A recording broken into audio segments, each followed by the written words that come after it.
नमस्कार मेरे प्यारे साथियों, एक बार फिर से स्वागत है आपका मैथ्स विधि पर। और जैसा कि आप सभी को पता है, ये वीडियो मेरा बहुत ही लंबे समय के बाद आ रहा है। मैं थोड़ा सा बिजी था, इस वजह वीडियो अपलोड नहीं कर पाया। लेकिन एक चीज की मैं आपको गारंटी दे रहा हूँ कि यहाँ पर आपको आर एस अग्रवाल बुक का टोटल सोल्यूशन मिलेगा। कोई भी क्वेश्चन आर एस अग्रवाल नवीन अंक गणित बुक का छूटेगा नहीं। सारे क्वेश्चन मिलेंगे और सारे चैप्टर, सब कुछ यहाँ मिलेगा, कंप्लीट मिलेगा, वो भी शॉर्ट ट्रिक में मिलेगा। आज रेशियो प्रपोर्शन का चैप्टर 12B खत्म हो जाएगा हमारा। इसके बाद कुछ एडिशनल अतिरिक्त प्रश्न दिए हुए हैं, वो अपना नेक्स्ट टॉपिक में मैं करवा दूंगा।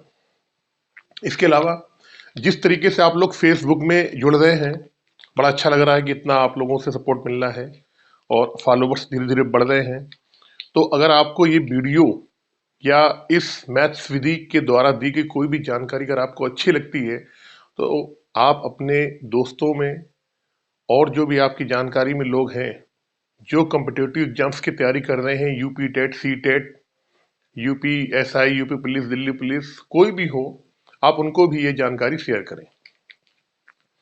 और आप लोग मन लगा के पढ़ते रहें, बहुत वैकेंसी आने वाली है, वैकेंसीज आ भी रही हैं। एसएससी जीडी का हुआ था, उसके बाद यूपी पुलिस एसआई का हुआ था, शायद यूपी पुलिस कांस्टेबल भी आएगी, और बिहार पुलिस का दरोगा का भी चल रहा है अभी एग्जाम, शायद आने वाला है। ग्रुप डी का लगा हुआ है, तो करते रहे हम लोग तैयारी। और अब चलते हैं अपने R S Aggarwal book ratio and proportion, अनुपात समानुपात का चैप्टर 12B क्वेश्चन नंबर 14 की तरफ। आपकी स्क्रीन पे आ रहा होगा, देखिए। कह रहा है एक व्यक्ति ने 2560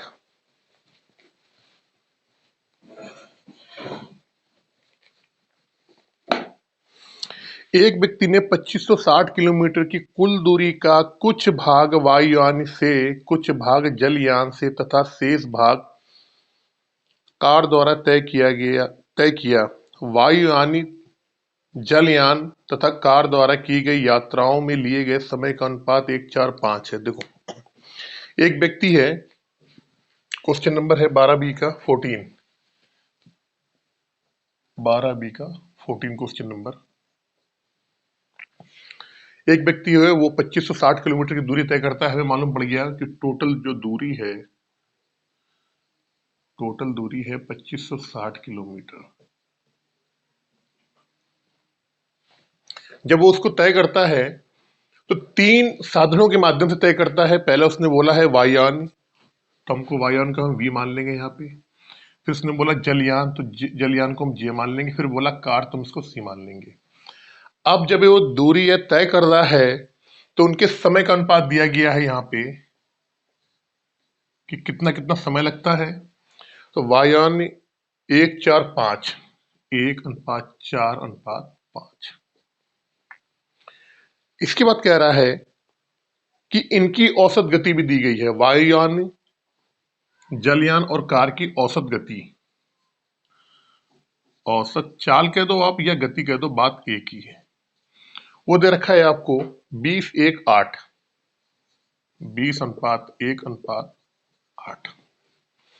फिर कह रहा है यदि पूरी यात्रा में औसत गति 64 किलोमीटर प्रति घंटा रही हो तो जलयान की औसत गति, इसके द्वारा लिया गया समय तथा इसके द्वारा तय की गई दूरी। जलयान यानी हमको इस क्वेश्चन में जलयान के बारे में पूछा गया है, जे के बारे में। हमें इस क्वेश्चन में जलयान के बारे में ही सारी जानकारी इकट्ठा करनी है। इसने कितनी दूरी तय करी, इसने कितना समय लिया और इसकी चाल क्या रही होगी। देखो, अच्छा एक बात बताओ मुझे आप कि यहाँ पे एक बेसिक से फार्मूला है, वो आपको याद होना चाहिए। क्या होना चाहिए? आपको पता है चाल बराबर क्या होता है, दूरी बटे समय। केवल ये फार्मूला बेसिक है, ये बच्चे सभी को मालूम है, मुझे पता है, सबको पता है, और ये याद होना चाहिए। अगर हम यहां से दूरी निकालें तो क्या करेंगे, चाल में गुणे का समय कर देंगे। तो हमको समय का रेशियो दिया गया है, औसत गति का रेशियो दिया गया है। अगर हम दूरी का रेशियो निकाले हैं तो इसमें इसका गुणा कर देंगे। तो हम क्या करें, यहाँ पे दूरी का रेशियो निकाल लेते हैं। कैसे आएगा दूरी का? भाई समय में 4 का गुणा कर दो, 20 से कम 20 आ जाएगा।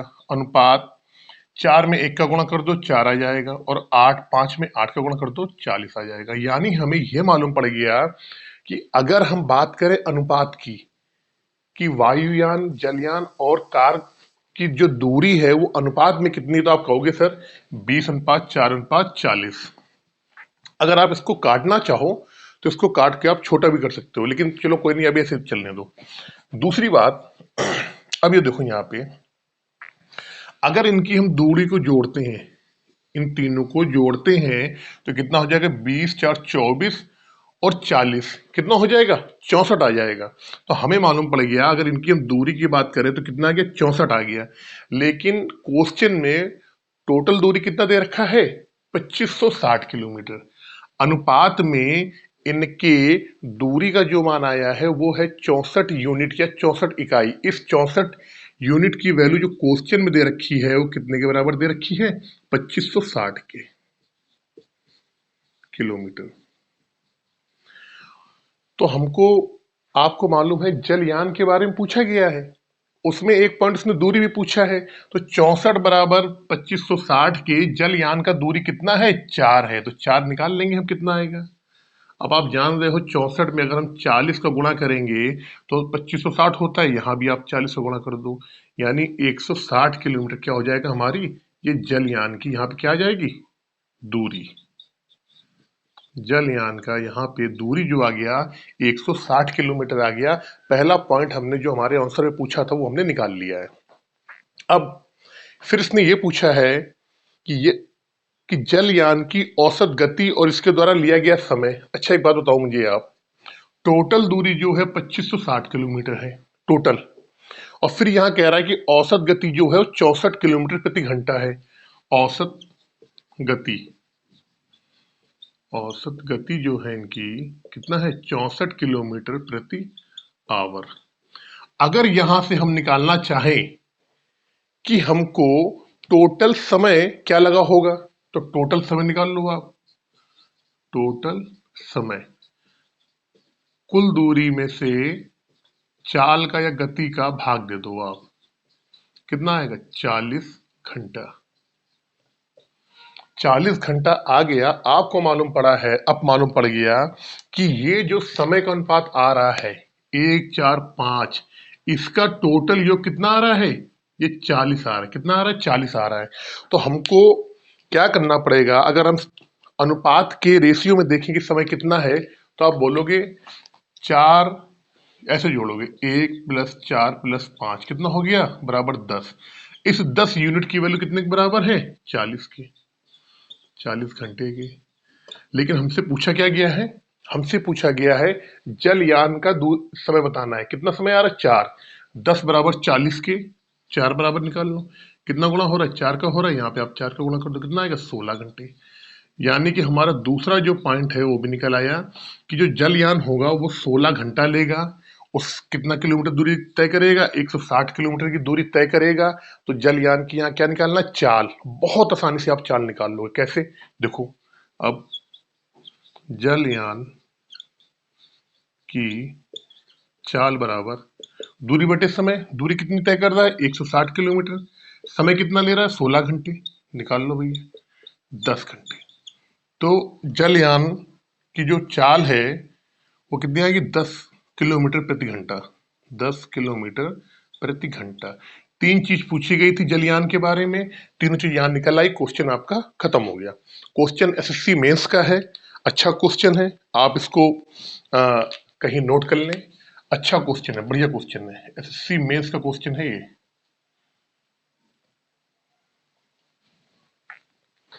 और ये जो मैंने आपको बताया है ये टोटल, और टोटल मैंने आपको बताया शॉर्ट ट्रिक से। कैसे बताया मैंने आपको, शॉर्ट ट्रिक बताई यहाँ पे।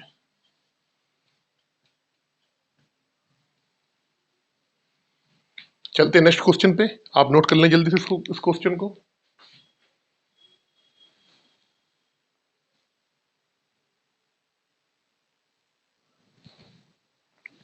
क्वेश्चन नंबर 15,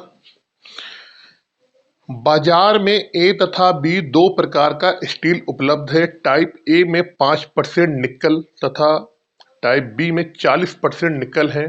दोनों प्रकार के स्टील को किस किस मात्रा में मिलाया जाए कि 30% निकल वाला 140 टन स्टील प्राप्त हो। देखिए, अब ये क्वेश्चन तो रेशियो और प्रोपोर्शन में है, लेकिन एक्चुअल में ये जो क्वेश्चन है ना, ये मिक्सचर एंड एलिगेशन का है। लेकिन आ गया है तो करेंगे, हमारे इसमें 12 बी लेसन में है तो करना पड़ेगा। ठीक है, देखो क्या है, दो प्रकार की स्टील है, ए और बी। ठीक है, हमने लिख लिया यहाँ पे ए और बी। ये ए लिख लिया हमने यहाँ पे, और ये लिख लिया हमने बी। टाइप ए में जो है कितना परसेंट है निकल? 5%। 5% लिख लिया हमने यहाँ पे। टाइप जो बी है स्टील, उसमें निकल है 40%। अब कह रहा है इन दोनों को मिला दिया गया, इन दोनों को ऐसी मात्रा में मिलाना है कि 30% निकल वाला 140 टन प्राप्त हो। मतलब इन दोनों को जब मिलाएंगे ए और बी को, तो उसमें कितना होना चाहिए? उसमें 30% निकल होना चाहिए। तो हमने क्या करा, यहाँ पे बोला 30%। ये मिक्सचर और एलिगेशन जब मैं आपको पढ़ाऊंगा तब क्वेश्चन ये आपको बहुत अच्छे तरीके से समझ में आएगा। अभी आप कर लो इसको। ठीक है, टाइप ए में 5% निकल है, टाइप बी में 40% निकल है। दोनों को हमें मिलाना है, इस तरीके से मिलाना है कि उसमें क्या हो, जो भी धातु बने उसमें 30% का निकल हो। और क्या रहा, 140 टन निकल हमें प्राप्त हो। जो भी 140 टन निकल प्राप्त हो, उसमें 30% निकल होना चाहिए। ठीक है, अब मिक्सचर रिएक्शन क्या करते हैं, इसको इसमें से कर देंगे, ऐसे इसको घटा देंगे। 40 में से 30 गया, कितना बचा? 10 बचा। 30 में से 5 गया, 25 बचा। अब अनुपात आ गया 5 दूनी 10 और 5 25। यानी कि हमें यह मालूम पड़ गया कि टाइप ए का और टाइप बी का जो अनुपात लेंगे वो कितना होना चाहिए? वो अनुपात 2:5 में होगा। जब इसकी 2 यूनिट मात्रा और बी वाले की 5 यूनिट मात्रा जब मिलाएंगे, तब जाके 30% वाला निकल वाला जो है पदार्थ, जो धातु है, वो बनके तैयार होगी। फिर ये भी कह रहा है कि 40 टन में इनकी मात्रा हमको बताना है। किसे बताना है? सॉरी, 140 टन स्टील प्राप्त हो। तो हमें क्या करना है, यहां से देख लो आप, ये 2 यूनिट है, ये 5 यूनिट है, इन दोनों को जोड़ें, कितना आएगा? 7 यूनिट। इस 7 यूनिट की वैल्यू कंपेयर करेंगे किससे? 140 टन से। हम भाई हमने ये मान लिया कि चलो 140 टन है ही नहीं, सपोज करो आप, तो हमें ये मालूम पड़ गया ए वाला क्या 2 किलो लेंगे या 2 टन लेंगे, बी वाले का 5 यूनिट लेंगे या 5 टन लेंगे, 5 किलो लेंगे, जो भी आप मान लो। तो दोनों को जब मिलाएंगे कितना हो जाएगा? टोटल 7 हो जाएगा। लेकिन क्वेश्चन में कितना दे रखा है? 140 टन। तो हमने क्या करा, 7 बराबर 140 से कर देंगे। अब ये पूछा गया दोनों की अलग अलग मात्रा क्या होगी, तो ए वाले का निकाल लो, कितना हो रहा है, यहाँ भी ये 20 गुना हो रहा है। तो 2 वाला निकाल लोगे, यानी ए वाले का कितना आ जाएगा, इसका भी 20 गुना कर दो आप, तो ये आ जाएगा 40 टन। और बी वाले का निकालना है, कितना है? 5। तो 5 का भी कितना कर दो, 20 गुना कर दो, ये कितना आ जाएगा? 100 टन। यानी कि टाइप ए वाला जो है उसको 40 टन लेना पड़ेगा, टाइप बी वाले को निकल कितना है? 100 टन लेना पड़ेगा। जब दोनों को मिला देंगे 140 हो जाएगा, और उस 140 में निकल कितना रहेगा? 30% रहेगा। यही आपका आंसर हो जाएगा, 40 टन और 100 टन। नोट कर लें जल्दी से इसको आप। चलते नेक्स्ट क्वेश्चन पे।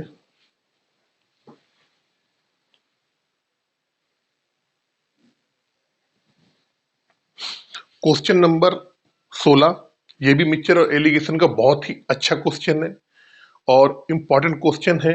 और ये आपका मैं बोलूंगा कि इसको आप इंपॉर्टेंट क्वेश्चन माने आप।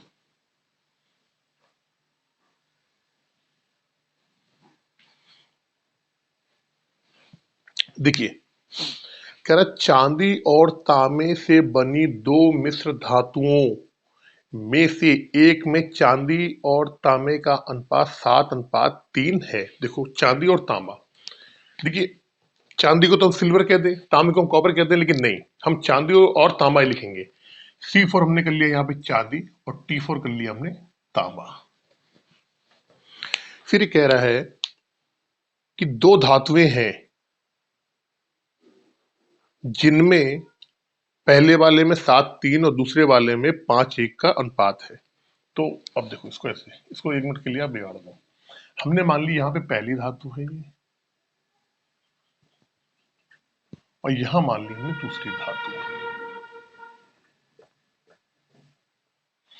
फिर कह रहा है चांदी और तांबा का अनुपात दिया हुआ है, यहां लिख लो आप चांदी, यहां लिख लो तांबा, फिर ये चांदी और ये तांबा। अनुपात क्या दे रखा है पहले वाले में 7 और 3, ये अनुपात दिया है यहाँ पे 7:3 का।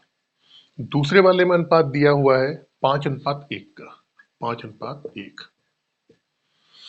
अब वो कह रहा है कि इन दोनों मिश्र धातुओं की कितनी कितनी मात्रा मिलाई जाए कि कुल मात्रा 8 किलोग्राम हो तथा उसमें 75% चांदी है। जो लास्ट वाली लाइन है ना, 75% चांदी है, इस लाइन को ही आपको समझना है। ये अगर आप लाइन समझ जाएंगे तो क्वेश्चन आप कर लेंगे। अगर आपको मिक्सचर एलिगेशन आता है और अगर आप ये 75% लाइन वाली अगर आप नहीं समझ पा रहे हो तो क्वेश्चन आप नहीं कर पाएंगे, आप क्वेश्चन गलत कर देंगे। आप देखो कह रहा है कि 75% चांदी, 75% चांदी। तो मुझे एक बात बताओ, हर चीज अपने आप में क्या होती है? 100% होती है। जब 75% इसमें चांदी होगी तो बाकी कितना बचा? 25%। 25% क्या होगा? क्या होगा? तांबा होगा। 75% अगर चांदी है तो शेष शेष 25% क्या होगी? तांबा होगा, तांबा होगा। अब अगर हम इसकी बात करें, जो इन दोनों धातुओं को, पहली धातु और दूसरी धातु को मिलाने के बाद जो तीसरी धातु बन रही है, तो उसमें चांदी और तांबा का रेशियो क्या होगा? तो आप बोलोगे भाई साहब इसमें 75% तो ये हो गई आपकी चांदी हो गई और तांबा हो गया 25%। कर लो आप अनुपात लगा लो, 25 तिहाई 75, यानी कि 3:1। जो तीसरी धातु बनेगी उसमें चांदी और तांबे का अनुपात 3:1 होगा। तो हमने लिख लिया कि भैया जो अब जो मिक्स धातु बन रही है उसमें क्या आएगा? 3:1 आएगा। 3:1। एक को मैं थोड़ा बड़ा कर दूं, आपको शायद दिखाई ना दे। अब मिक्सचर एलिगेशन का क्वेश्चन है, अनुपात में दे दिया है, कैसे सॉल्व करेंगे? पिछले वाले क्वेश्चन में तो बड़ी सिंपल था, यहाँ कुछ एक पूरी वैल्यू दे रखी थी, यहाँ दे रखी थी, मिक्स में कुछ और दे दिया, लेकिन यहाँ तो अनुपात में आ गया। तो मैंने आपको जैसे पहले बताया था, ये मिश्रण का क्वेश्चन है। अनुपात समानुपात का तो मैं तो नहीं कहूंगा अनुपात समानुपात का है, लेकिन ये मिक्सचर एलिगेशन का है। बता रहा हूं, थोड़ा सा दिमाग लगाना, बाकी डिटेल में और अच्छे तरीके से मैं आपको जब वो हमारा चैप्टर आएगा उसमें बताऊंगा। देखिए, जब भी इस तरीके का कोई क्वेश्चन आता है मिक्सचर एलिगेशन में, तो उसको सॉल्व करने का एक तरीका होता है। या तो आप इसको चांदी से लेके सॉल्व कर दो, या फिर आप इसको तांबा से लेके सॉल्व कर दो। दोनों ही कंडीशन में आपका क्वेश्चन जो है, आंसर जो है वो सेम आएगा। लेकिन हम ये देखते हैं कि हमें कैलकुलेशन कम से कम करनी पड़े और हमारी कैलकुलेशन लंबी ना हो। तो उसके लिए हम क्या करेंगे? हमने देखा यार कि चांदी की तो यहाँ पे 7 है, तांबा 3 आ रहा है, फिर चांदी 5 आ गया, तांबा 1 आ गया। यहाँ भी वही है, क्या है ये चांदी है, ये तांबा है। यहाँ भी 3 है, 1 है, यानी जो तांबा है 3 1 1। अगर देखा जाए वैल्यू में, तो तांबा को अगर हम लेके चलेंगे तो हमारी कैलकुलेशन थोड़ी सी छोटी होगी, आंसर सेम निकलेगा चाहे जिससे लो, चाहे आप चांदी को लेके चलो चाहे तांबा को लेके चलो, लेकिन हमारा जो आंसर जो है वो हमारा थोड़ा सा छोटा निकलेगा। हम क्या करेंगे यहाँ पे, अब इन क्वेश्चनों को सॉल्व करने का तरीका कैसे होता है वो समझ लो आप। अगर मैं आपसे ये बोलूं इस वाली कंडीशन में कि टोटल मात्रा क्या है, तो आप बोलोगे सर 7 और 3 कितना हो गया? 10। टोटल मात्रा कितनी है? 10। अब मैं ये बोलूं कि अगर पहली वाली जो धातु है इसमें तांबा का रेशियो क्या है टोटल टोटल धातु में, तो आप ये बोलोगे सर कि टोटल 7 और 3 10 हो गया। अगर हम केवल तांबे की बात करेंगे तो तांबा कितना आएगा हमारा? 3/10। भाई टोटल धातु कितनी होगी? 10 होगी, तांबा कितना है? 3 है। हम तांबा को लेके यहाँ पे इस क्वेश्चन को सॉल्व करके आपको बता रहे हैं। दूसरी वाली कंडीशन में आऊं, अगर यहां मैं बात करूं कि टोटल क्या है, तो आप बोलोगे 5 और 1 कितना हो गया? 6 हो गया। टोटल धातु कितनी हो जाएगी? 6। और 6 में तांबा कितना है? 1। तो यहाँ क्या आएगा? यहाँ जब सॉल्व करेंगे तो कितना आएगा? 1/6। इसमें आ जाओ, जो मिश्र धातु आई है इसमें कितना है, 3 और 1 4, टोटल कितना हो गया, 4 हो गया। और तांबा कितना है, 1, तो यहां कितना आएगा, 1/4। अब हम इस क्वेश्चन को बहुत आसानी से सॉल्व कर लेंगे। या तो आप क्या करो, डायरेक्टली इसको इसमें घटाओ, इसको इसमें घटाओ, जो आए वहां पे लिख दो आप डायरेक्टली यहाँ पे, तो आप सॉल्व कर लोगे। लेकिन फ्रैक्शन यानी भिन्न को सॉल्व करना थोड़ा सा वो है, टाइम लगेगा आपका। तो पहली कंडीशन मैंने आपको बताई कैसे सॉल्व करते हैं। या तो आप तांबा को ले लो या चांदी को ले लो, कुल मात्रा उसकी निकालनी पड़ती है। कुल मात्रा 10 है, तांबे कितना भाग, इसमें 3/10, तांबे का हमने भाग ले लिया पूरे में। दूसरे वाले में तांबा का भाग ले लिया, कितना भाग है, 5 और 6, 6 में से कितना तांबा, 1/6। मिश्र धातु जो आई थी उसमें हमने तांबा का भाग ले लिया, 3 और 4 टोटल मात्रा है, तांबा कितना है, 1। तो 3/10, 1/6, 1/4। अब हमको इन्हीं से मतलब है, बाकी जो रेशियो है हमें उससे उनसे मतलब अब नहीं है। अब ये तो हो गया आपको सॉल्व करने का तरीका, ये तो आपको सीखना पड़ेगा, या याद कर लो या सीख लो आप, जैसा भी आपको सही लगे। आगे जब हम सॉल्व करते हैं तो ये आपके ऊपर डिपेंड करता है, हमें शॉर्टकट से चलना है या लॉन्ग लॉन्ग करना है। तो इसको इसमें से घटाओ, इसको इसमें से घटाओ, यहाँ रखो वहां रखो। लेकिन शॉर्ट तरीके सीखना है तो क्या है, हमने देखा 3/10, 1/6, 1/4।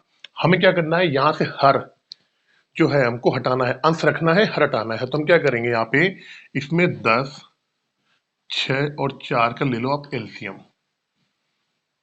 अब एलसीएम कैसे आता है, एलसीएम निकालने का तरीका यही होता है, जो सबसे बड़ी संख्या होती है ना उसको गुणा गुणा करते रहो आप। 10 दूनी 20, 10 तिहाई 30, 10 चौको 40, 10 पंजा 50, 10 छक्का 60।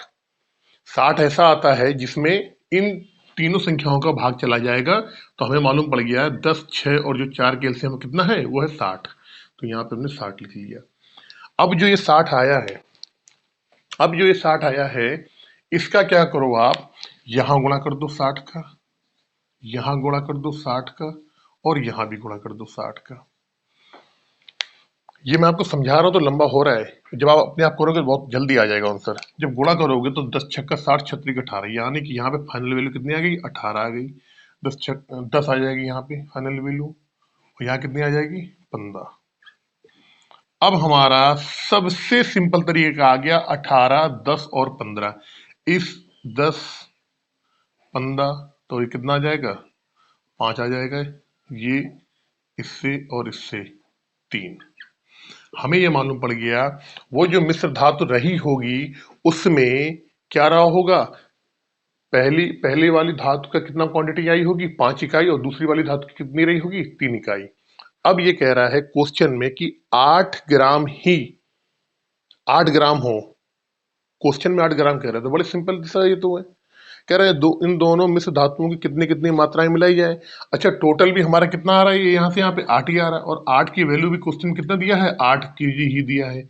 तो यानी हमें यही मालूम पड़ गया कि 5:3 के रेशियो में हमको पहली वाली धातु और दूसरी वाली धातु का जो अनुपात होगा, जो उनकी मात्राएं ली जाएंगी, कितनी कितनी ली जाएंगी, पहले वाली की 5 यूनिट, दूसरी वाली की 3 यूनिट, या पहले वाला 5 किलो, दूसरा वाला 3 किलो, या पहले वाला 5 कुंटल, दूसरा वाला 3 कुंटल, कुछ भी कह सकते हो, अनुपात है तो कुछ भी लगा सकते हो। तो 5:3 आएगा, यही आपका आंसर यहां से हो जाएगा।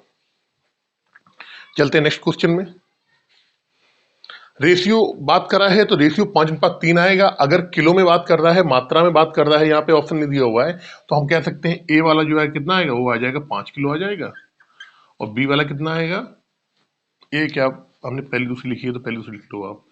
ये फर्स्ट धातु जो है वो कितनी हो जाएगी, 5 किलो हो जाएगी, और सेकंड वाली धातु कितनी आ जाएगी, 3 किलो। ये आपका आंसर हो जाएगा। चलते नेक्स्ट क्वेश्चन पे, क्वेश्चन नंबर 17 की तरफ।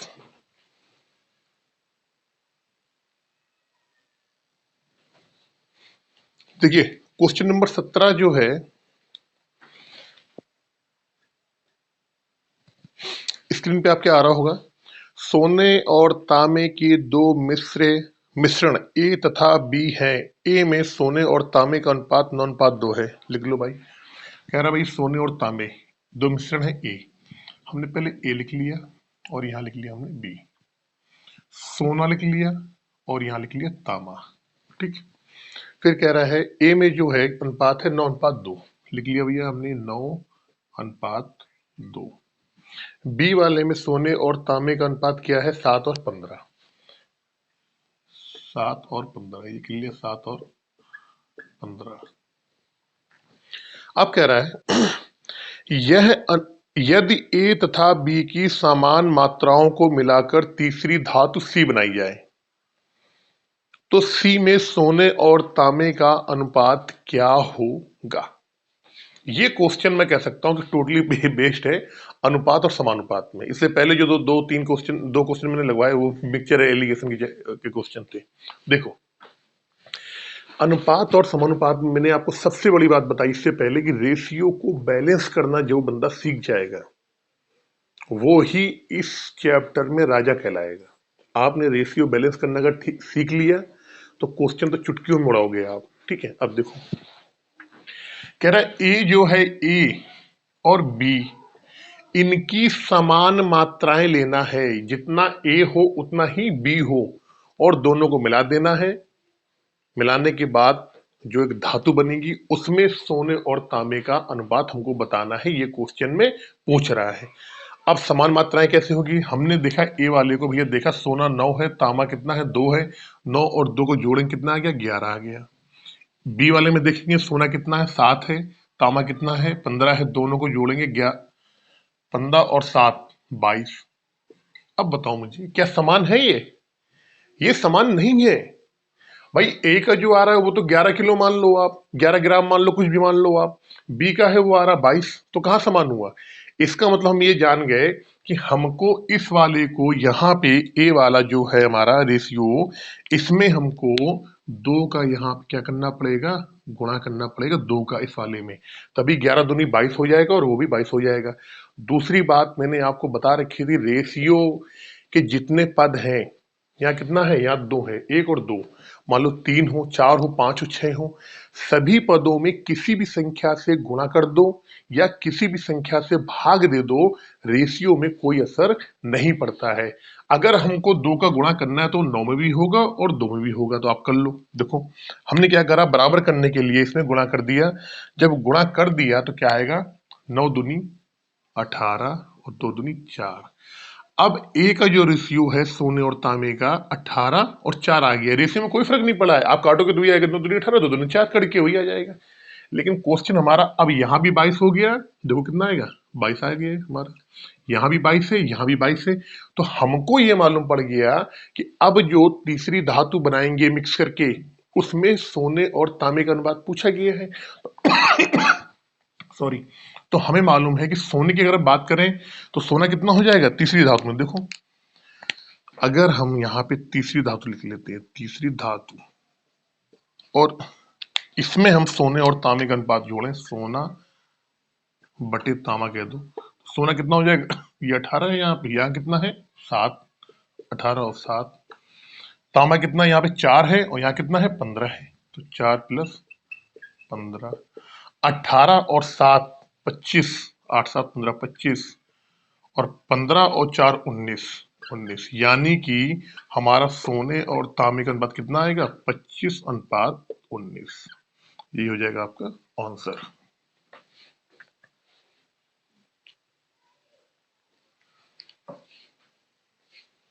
जल्दी से नोट कर लें आप इसे। चलते नेक्स्ट क्वेश्चन, क्वेश्चन नंबर 18 की तरफ।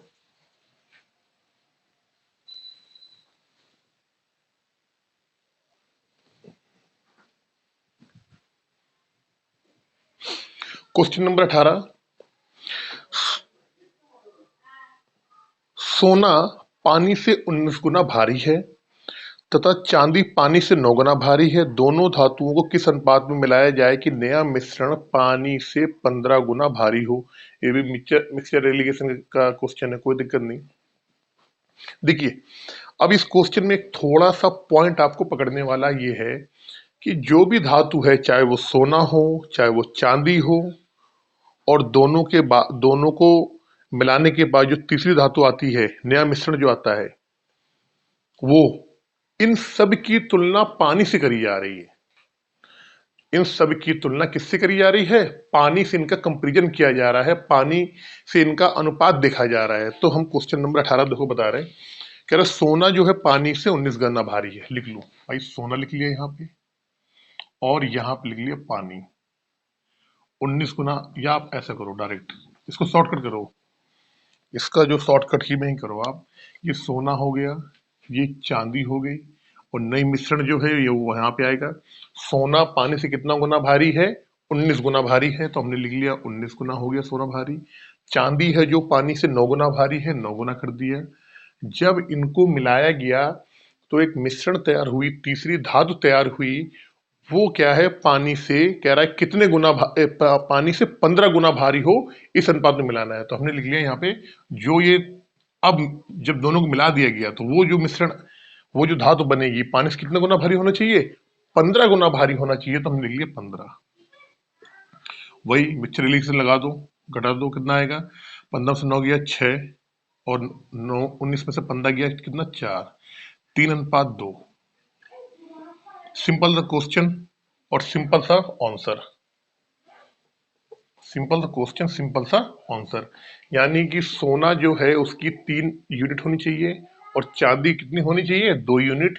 3:2 में सोना और चांदी को मिलाया जाएगा, तब जाके जो मिश्रित धातु आएगी वो पानी से कितना होगा? 15 गुना भारी होगी। 3:2। चलते हैं क्वेश्चन नंबर 19 की तरफ। देखिए क्वेश्चन नंबर 19 इतना सिंपल है कि मेरा करने मन नहीं हो रहा कराने का, लेकिन मैंने आपको बोला है कोई भी क्वेश्चन मैं छोड़ूंगा नहीं। आर.एस. अग्रवाल का एक भी क्वेश्चन मैं नहीं छोड़ूंगा, मैंने आपको बोला है। इस वजह से मुझे क्वेश्चन नंबर 19 भी करवाना पड़ेगा। देखो कह रहा है 2120 रुपए को एबीसी में इस प्रकार बांटे कि A/6 2/3 बी बराबर हो। भाई टोटल पैसे कितने हैं? 2120 रुपए हैं। इनको किसमें डिवाइड करना है? ए और बी और सी में डिवाइड करना है। क्या कंडीशन है? किस तरीके से डिवाइड करना है? डिवाइड ऐसे करना है कि A/6 बराबर 2/3 बी बराबर 3/4 सी। ये रुपए हैं। एबीसी में डिवाइड करना है। कैसे डिवाइड करना है ये भी इसमें बता दिया गया, इस तरीके से डिवाइड करना है।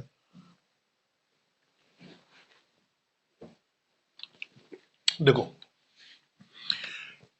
इनके मान ऐसे बराबर हों, ये कंडीशन दी है कि इस तरीके से इनको इसमें डिवाइड करना है। तो हम क्या करेंगे, यहां से ए अनुपात बी और अनुपात सी का क्या निकाल लेंगे? यहां से अनुपात निकाल लेंगे, उसी अनुपात में हम 2120 रुपए को डिवाइड कर देंगे। कैसे करेंगे? देखो आप एक काम करते हैं कि मैंने आपको एक चीज बताया था, अगर x/a बराबर y/b बराबर z/c लिखा हो तो डायरेक्ट x, y और z का अनुपात क्या होता है? a अनुपात b अनुपात c। ये चीज आपको पता होनी चाहिए। तो हम क्या करते हैं कि यहाँ पे जब इसको सॉल्व करेंगे यहाँ से यहाँ पे लाके, तो a/6 बराबर, सॉरी ये b ऊपर है, यहाँ पे यहाँ हमने कर लिया b बराबर क्या आएगा? 3/2 आ गया यहाँ पे, और c बराबर कितना आ जाएगा आपका? 4/3। अब अगर एबीसी का अनुपात निकालने को कहा जाए आपसे, तो ए अनुपात बी अनुपात सी बराबर क्या होगा? 6:3/2 अनुपात 4/3। ये कंडीशन जो मैंने आपको बताई, इसके अनुसार यदि, यहां लिख लो ऐसे, यदि तो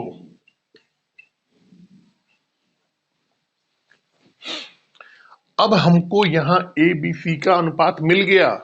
हमें तो कायदे में क्वेश्चन को अभी क्या करना है, इन तीनों को जोड़ो, 2120 के बराबर कर दो, ए और बी और सी का मान निकाल लो यहां से। लेकिन अभी क्या है कि थोड़ा सा कैलकुलेशन लंबी हो जाएगी, क्योंकि रेशियो में भिन्न या फ्रैक्शन में चीज अच्छी नहीं लगती है। आपका क्वेश्चन जो है थोड़ा सा लंबा हो जाएगा। हम क्या करते हैं कि हमने देखा 2 और 3 को हटाना है। यहाँ पे 2 और 3 का एलसीएम कितना होता है? 6। इस पूरे अनुपात में हमने यहाँ पे क्या करा? 6 का गुणा कर दिया प्रत्येक पद में। कितने गुणा कर दिया? 6 का। जब 6 का गुणा करोगे आप तो यहाँ क्या आ जाएगा? यहाँ पे, सॉरी एक मिनट, यहाँ करो 6। अब 6 का हम गुणा कर दें इसमें पूरे में, तो क्या आ जाएगा? गुणे 6 कर दो, यहाँ भी 6 कर दो, यहाँ भी 6 कर दो, अनुपात में कोई फर्क नहीं पड़ेगा। अब सॉल्व करेंगे तो क्या आ जाएगा, 6 छरंग 36 आ गया, ये आ जाएगा 2 3 6, 3 3 9 आ गया, ये कितना आएगा 3 दूनी 6 4 दूनी 8। अब इनको जोड़ लो, 9 8 17, 36 17 जोड़ लो आप, 7 6 3 से लगा 1, 53। कितना आएगा इनका, इन तीनों का योग कितना आ जाएगा, 53। इस 53 की वैल्यू ही क्वेश्चन कितनी दे रखी है, 2125। ये किसके बराबर हो जाएगा, 2120 के, सॉरी। अब ए का मान देखा है, अब यहां से देख लो ये कितनी बार जाएगा इसका, 4 3 12, 4 बार, यानी कि 40 गुना हो रहा है। कितना गुना हो रहा है, 40 गुना। ए का मान निकालना है, ये कितना है, 36 है। तो 36 में क्या करो आप, 40 को गुणा कर दो यहाँ से, 4 6 को 24 की 4, 2 4 3 12 13 14, 1440 रुपए मिलेगा ए को। बी का मान निकालना है यहाँ से, बी कितना है 9, 9 में गुणा कर दो कितने का, 40 से गुणा कर दो आप, तो 9 चौको 36, यानी 360 रुपए मिल जाएंगे बी को। सी का मान निकालना है, सी कितना है 8 है, 8 में गुणा कर दो कितने का, 40 का, 8 चौको 32। तो यहाँ पर हमें ए और बी सी के मान निकाला है 1440, 360 और 320 रुपए, यही हो जाएगा आपका आंसर। चलते नेक्स्ट क्वेश्चन, क्वेश्चन नंबर 20 की तरफ।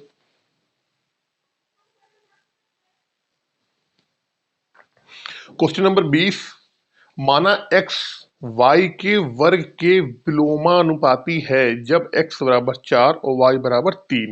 ये कह रहा है x बराबर 4 और y बराबर 3। जब x का मान 4 है, y का मान 3 है, तब x क्या है, y के वर्ग के विलोमानुपाती है। देखो x है जो y के वर्ग के विलोमानुपाती, यानी ये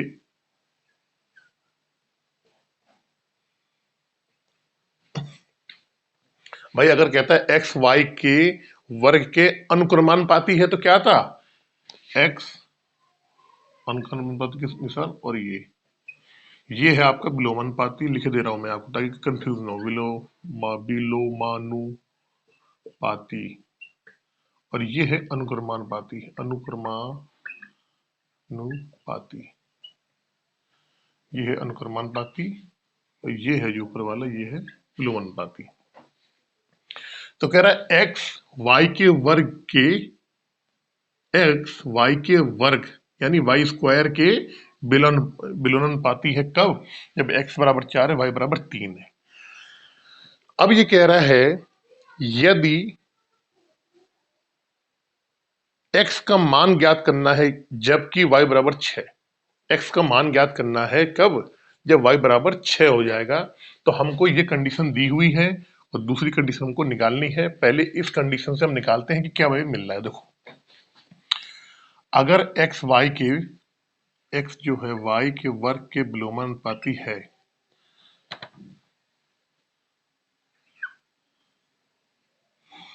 अब इस विलोमानुपाती के चिन्ह को जब हम हटाएंगे तो क्या आएगा, यहाँ पे k आ जाएगा। कैसे, x बराबर k बटे वाई स्क्वायर। आपको मालूम है x का मान कितना, 4 है, 4 रख दिया, k को k रहने दिया, y का मान कितना है, 3 है, 3 का स्क्वायर कर देंगे यहाँ पे। यहाँ से जब सॉल्व करेंगे इसको हम तो क्या आ जाएगा, k बराबर कितना आ जाएगा, 3 3 का 9 चौको 36, k बराबर कितना आ गया, 36 आ गया। अब वो पूछ रहा है कि यदि x का मान यदि y का मान अगर 6 है तो x का मान हमें निकालना है। हमारी जो मेन जो इस क्वेश्चन का जो सूत्र कह दो या जो कंडीशन, वो ये कंडीशन है, मेन कंडीशन ये। अब हमको इसमें क्या करना है, यहाँ पर जो क्वेश्चन में पूछा गया है y बराबर कितना रखना है, 6 रखना है, और x का मान निकालना है। k का मान हमने निकाल लिया 36 ही, तो x बराबर y upon k upon y square है। x का मान निकालना है, k का मान कितना 36 है, और अब उसने बोल दिया है क्वेश्चन में कि y का मान कितना रखना है, y का मान रखना है 6। क्वेश्चन देखो आप, तो 6 का स्क्वायर कर देंगे यहाँ पे, 36/36 यानी क्या आ गया यहाँ पे 1। यही 1 क्या हो जाएगा आपका आंसर हो जाएगा।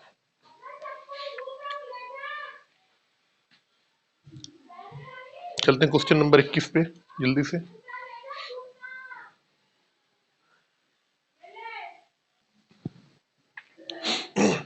चलते हैं नेक्स्ट क्वेश्चन नंबर 21 पे। एक बैंक किसी बैंक में 600 रुपए का एक चेक बनाता है। बैंक से उसे 10 रुपए तथा 5 रुपए के कुल 72 नोट मिलते हैं। 10 रुपए तथा 5 रुपए के नोट की संख्या का अनुपात निकालना है, पूछा गया क्या होगा। भाई टोटल जो रुपए हैं वो है 600। अब उसने ये बोल दिया कि इस 600 रुपए में 10 रुपए के नोट और 5 रुपए के नोट है। 10 रुपए के नोट और 5 रुपए के नोट जो हैं कुल कितने हैं, 72 है। ये कितने हैं दोनों, ये जो है ये है 72 नोट। अब इन्हीं नोटों का अनुपात बताना है कि 10 रुपए वाले नोट कितने, 10 रुपए वाले नोट का अनुपात 5 रुपए वाले नोट के अनुपात का निकालना है। कैसे करेंगे देखो, हम क्या करते हैं, माना सारे नोट 5 रुपए के थे, तो कुल रुपया क्या हो जाएगा।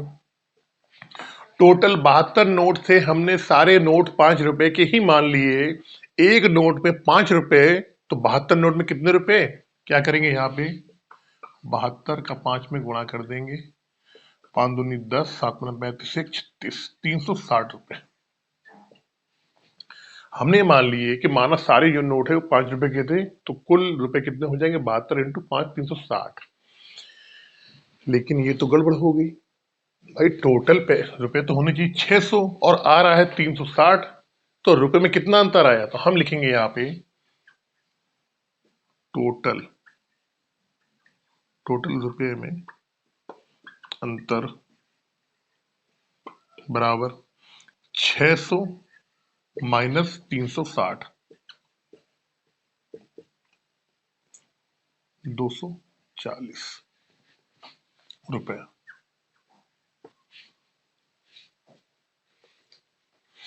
अब ये 240 रुपए का अंतर क्यों आ रहा है, इस वजह से ये 240 रुपए का अंतर आ रहा है क्योंकि हमने क्या करा, हमें 10 रुपए की भी नोट जो थे उनको भी हमने क्या करा, 5 रुपए के ही नोट हमने मान लिए। जो 10 रुपए के नोट थे हमने ये मान लिया, क्वेश्चन को सॉल्व करने के लिए हमने ये मान लिया कि जो सारे नोट थे, जो 72 नोट थे टोटल, वो सारे 5 रुपए के थे। जब सारे 72 नोट 5 रुपए के होंगे तो टोटल जो पैसे होंगे 360 आएंगे, लेकिन क्वेश्चन में कितना दे रखा है, 600 रुपए दे रखा है। इसका मतलब कि 240 रुपए जो है इनका अंतर आ रहा है। इतने पैसे क्यों नहीं हुए, क्योंकि 10 रुपए वाले नोट को भी 5 रुपए वाले नोट हमने काउंट कर लिए। अब यहां से हम निकाल सकते हैं, इसलिए 10 रुपए वाले नोट की संख्या बराबर 240/5।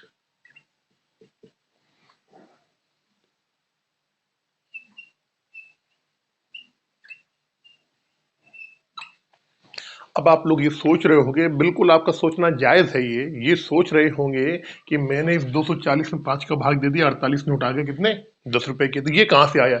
ये जो मैंने लाइन लिखी है, ये लाइन आपको बहुत ज्यादा डिस्टर्ब कर रही होगी। ये वाली लाइन जो मैंने लिखी है, ये लाइन आपको समझ में नहीं आ रही होगी, लेकिन मैं आपको समझाऊंगा कि ये लाइन मैंने क्यों लिखी और नोटों की 10 रुपए के नोटों की संख्या कैसे मैंने 48 यहाँ पे निकाल ली, मैं बताऊंगा आपको कैसे। टोटल नोट 72 थे। उसमें से हमने क्या किया कि 5 रुपए मान लिए। अब जो ये 10 रुपए वाले जो है रुपए का जो नोट है, अब मुझे बताओ, क्या इस 10 रुपए वाले नोट को अगर मैं लिखना चाहूं तो क्या 10 रुपए को 5 रुपए प्लस 5 रुपए लिख सकता हूं मैं? अगर मैं 10 रुपए को लिखना चाहूं तो क्या 10 रुपए बराबर 5 रुपए और 5 रुपए? तो ये 5 रुपए जो है 10 रुपए में, इसको तो मैंने ऑलरेडी काउंट कर ही लिया है। जब मैंने सारे 72 नोट 5 रुपए के मान लिए तो ये 5 रुपए वाला तो ऑलरेडी मैंने काउंट कर ही लिया है। लेकिन जो 240 रुपए का ये जो डिफरेंस आ रहा है, ये इस 5 रुपए वाले की वजह से आ रहा है। यानी कि जो 10 रुपए वाले नोट थे, 5 रुपए काउंट हो गए पहले ही।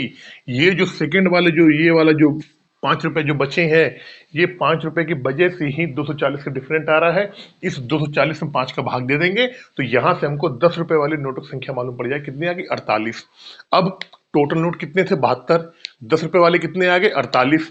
तो यहां से क्या करेंगे? 5 रुपए वाले बहुत इजीली निकाल लो। 5 रुपए वाले नोट, 5 रुपए के नोट कितना होगा? 72 में से 48 हटा दो,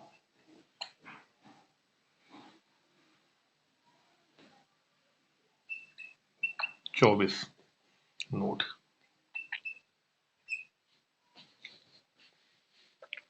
मैं फिर आपको समझा रहा हूँ, ये ऊपर वाली चीज समझ में आ गई होगी, लेकिन ये जो लाइन मैंने एक आपको लिखी है, ये चीज कैसे आई मैं समझा देता हूँ एक बार दोबारा से। ये जो लाइन है ये कैसे आई है मैं आपको दोबारा बता रहा हूँ। जब हमने पूरे के पूरे नोट 5 रुपए के मान लिए तो 5 रुपए वाले नोट तो ऑलरेडी काउंट हो गए। लेकिन जब डिफरेंस 240 का आया, ये 240 का डिफरेंस इस वजह से आया है कि 10 रुपए वाला अगर मान, सोच लो आपकी 10 रुपए है तो उसमें क्या होगा? 5 रुपए होगा, 5 रुपए होगा मान लो, तभी 10 रुपए होगा। तो ये 240 क्यों आया है? इस वजह से डिफरेंस आया है कि ये तो 5 ऑलरेडी हमने काउंट कर ही लिया है जब 72 मान लिए पूरे के पूरे, लेकिन 10 वाले में ये 5 रह गया हमारा। इसी इसको हमने काउंट नहीं किया है, तभी हमारा 240 रुपए का डिफरेंस आ रहा है। इस 240 में 5 का भाग दे दोगे तो 10 रुपए नोटों की संख्या कितनी आ जाएगी? 48। टोटल नोट 72 है, 48 10 रुपए वाले हैं, 5 रुपए वाले कितने आ जाएंगे? 72 में से 48 घटा दो, 24 नोट। चलते नेक्स्ट क्वेश्चन पे।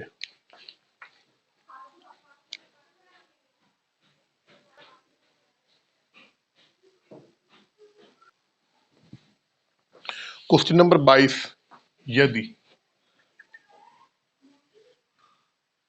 a प्लस बी बराबर, सॉरी,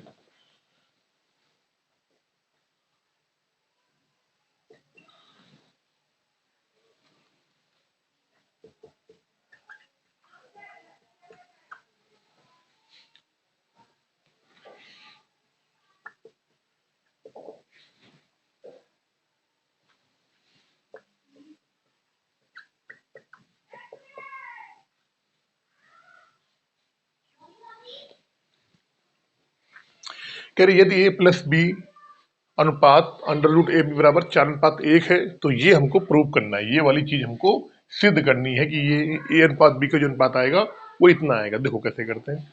अच्छा क्वेश्चन है, बढ़िया क्वेश्चन है। हमने क्या करा? आपको मालूम है कि इसका इसमें गुणा होता है, इसका इसमें, पास वाले को पास में गुणा, दूर वाले का दूर में गुणा, ठीक है। तो a प्लस बी बराबर क्या आ जाएगा? 4 रूट ए बी।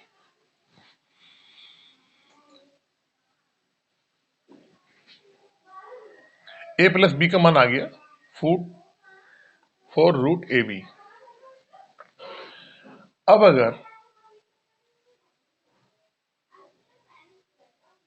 मैं आपसे एक बात पूछूं कि मुझे a माइनस बी का अगर मान मालूम पड़ जाए, अगर a माइनस बी का मान मालूम पड़ जाएगा, a प्लस बी का तो आ गया, 4 रूट ए बी आ गया, और a माइनस बी का अगर हम यहां से मान निकालना चाहें तो हमें a प्लस बी और a माइनस बी का मान आ जाएगा, तो हम वहां से a की वैल्यू निकाल लेंगे, b की वैल्यू निकाल देंगे, यहाँ पुटअप कर देंगे, a और b का अनुपात हमें मालूम पड़ जाएगा।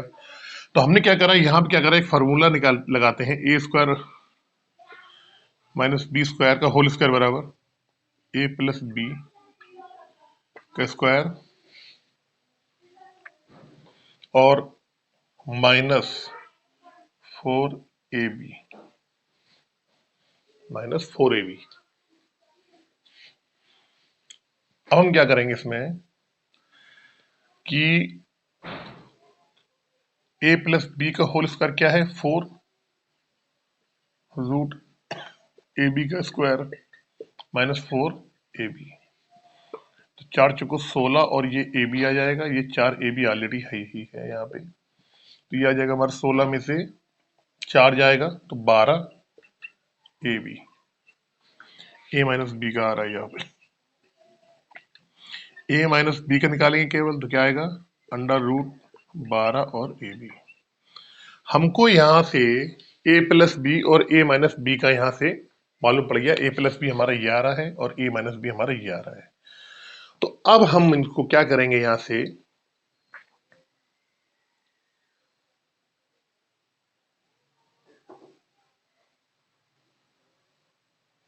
यहाँ से ए और बी का यहाँ से मान निकाल लेंगे।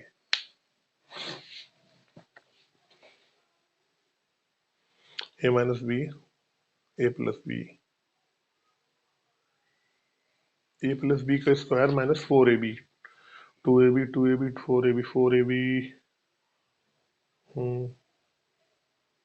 16, 4 चौको 16 ए प्लस बी का 4 रूट 4 चौको 16ab 4ab रहेगा ये, 12ab, सॉरी ये यहाँ भी रूट आएगा, ये यहाँ पर भी रूट आएगा, यही गलती हो रही थी, यहाँ भी आया रूट, ठीक।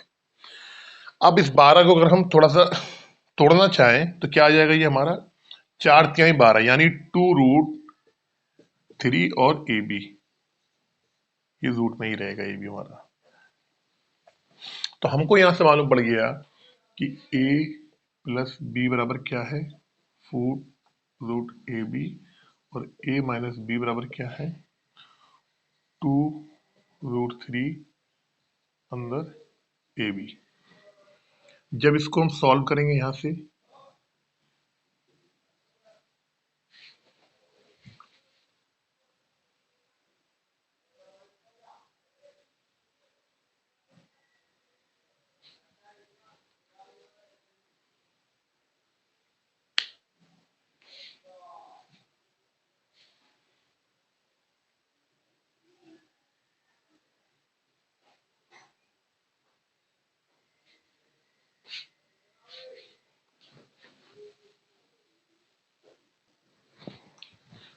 यहां से आप क्या करोगे, इसमें ये आप काट लो, ये कट जाएगा आपका, 2 दूनी 4 यानी a plus b upon a minus b का जो है यह आ जाएगा आपको 2 root 3।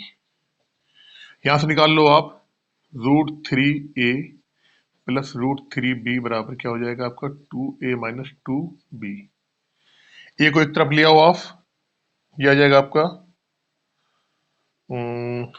2a minus root 3a बराबर b जाएगा इधर आपका,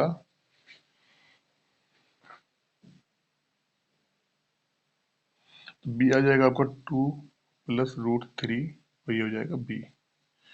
a अपॉन b का मान जो आ जाएगा वो आएगा आपका 2 plus root 3 upon 2 minus root 3। इतना होने के बाद जब आप इतना कर लोगे तो इसके बाद क्या करेंगे, यहां से इसको आपको सॉल्व करना है, तो यहाँ पे आपको करनी आनी चाहिए, करनी भी पढ़ाऊंगा आपको मैं, अंडर रूट का जो करनी है वही बताऊंगा।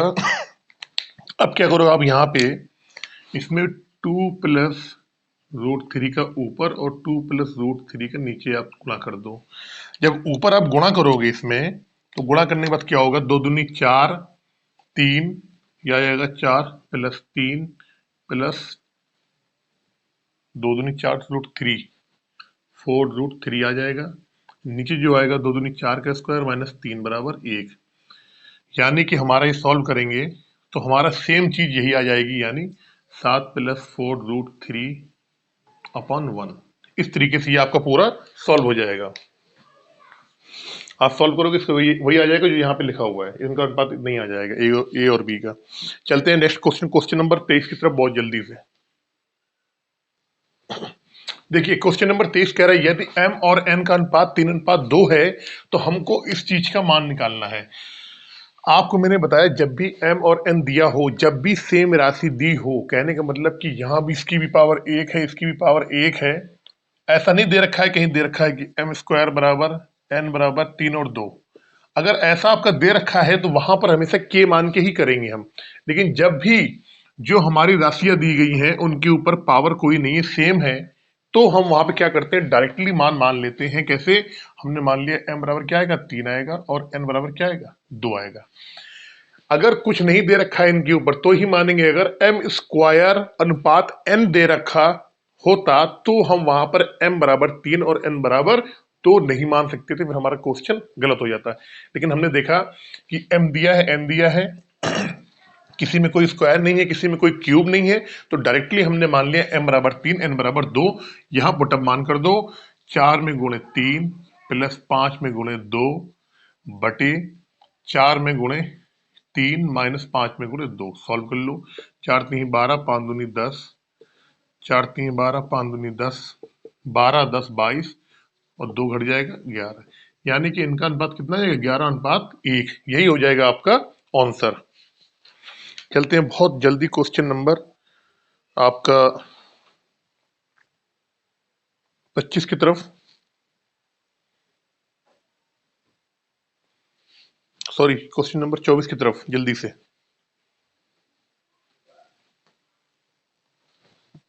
देखिए क्वेश्चन नंबर 24 कह रहा है यदि x अनुपात a बराबर y अनुपात b बराबर z अनुपात c है तो कुछ एक इक्वेशन दी है, इसका मान होगा 3। आपकी स्क्रीन पे आ रहा होगा, इसको प्रूव करना है। देखिए सबसे पहले क्या करा हमने, x अपान a लिख लिया, x अपान a बराबर y अपान b बराबर c अपान z। जब भी मैंने अभी आपको पहले ही बताया, जब भी अगर ऐसा दे रखा होगा तो डायरेक्टली x बराबर a कर लो, y बराबर आप कर लो b, या ऐसे ना करो, रुको।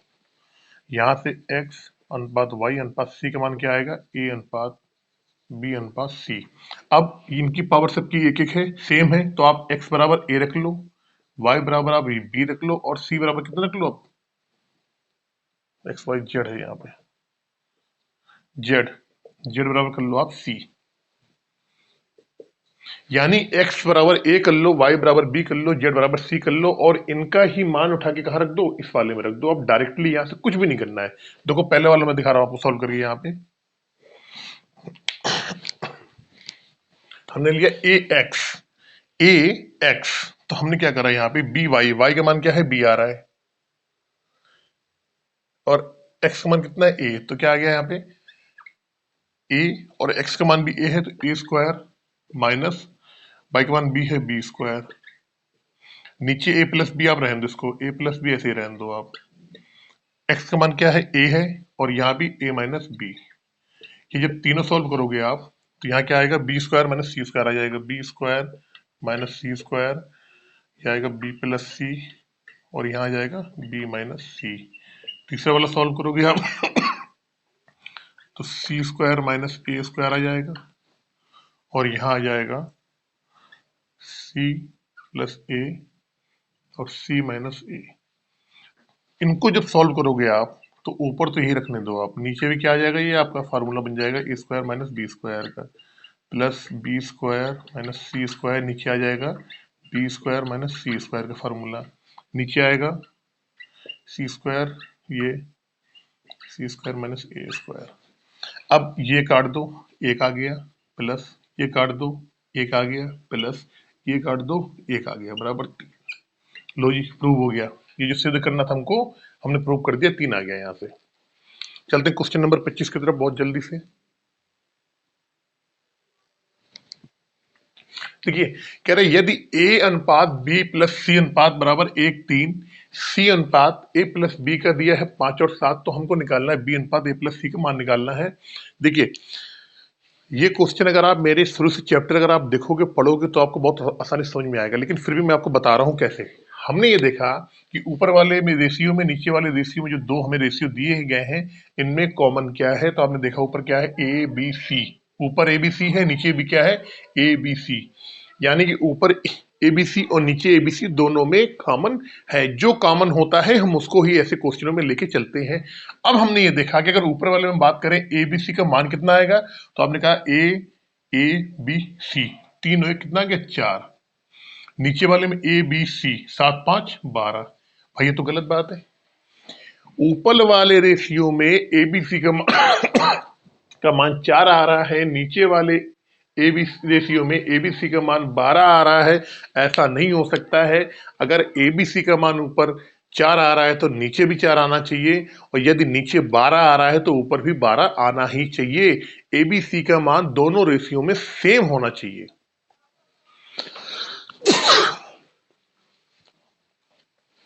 एबीसी का मान दोनों रेशियो में सेम होना चाहिए। सेम करने के लिए हम क्या करेंगे, इस ऊपर वाले को यहाँ पे 3 से गुणा कर देंगे। रेशियो में कोई फर्क नहीं पड़ेगा। जब 3 से हम गुणा कर देंगे तो क्या आएगा, 3 एकम 3 और 3 त्रिका 9। अब हमारा रेशियो बराबर हो गया। 9 3 12 7 5 12। ऊपर वाले में भी एबीसी का मान 12 आ रहा है, नीचे वाले में भी एबीसी का मान 12 आ रहा है।